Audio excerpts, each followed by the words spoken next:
Un kamishibai, il teatro di immagini giapponese che anima le letture per raccontare in lingua sarda le buffe vicende di un leone in biblioteca, classico per l'infanzia di Michel Knudsen. E così la signora Brontolini diventa la signorina Murunzina, mentre il signor Magretti si trasforma nel signor Lanzinu. Succede nel giardino della biblioteca sarda di Nuoro, davanti agli occhi di una classe seconda della scuola primaria San Pietro, protagonisti del laboratorio in Limba organizzato questa mattina in occasione del Bibliosatta Pride, il festival per far conoscere ai cittadini le attività già in essere della biblioteca e quelle future. E tra una lettura animata e un laboratorio con cartoncino e forbici per costruire il proprio segnalibro a forma di leone, il focus questa mattina è stato su una delle attività distintive della Biblioteca Sebastiano Satta, quella della valorizzazione e divulgazione della lingua sarda. Abbiamo pensato di dare spazio alla lingua sarda con un laboratorio, una lettura laboratorio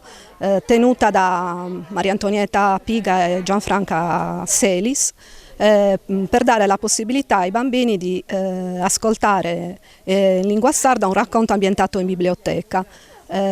Pensiamo nel futuro di continuare a portare avanti iniziative di questo tipo, perché riteniamo che la lingua sarda sia importante e vada diffusa tra i bambini piccoli anche attraverso queste iniziative.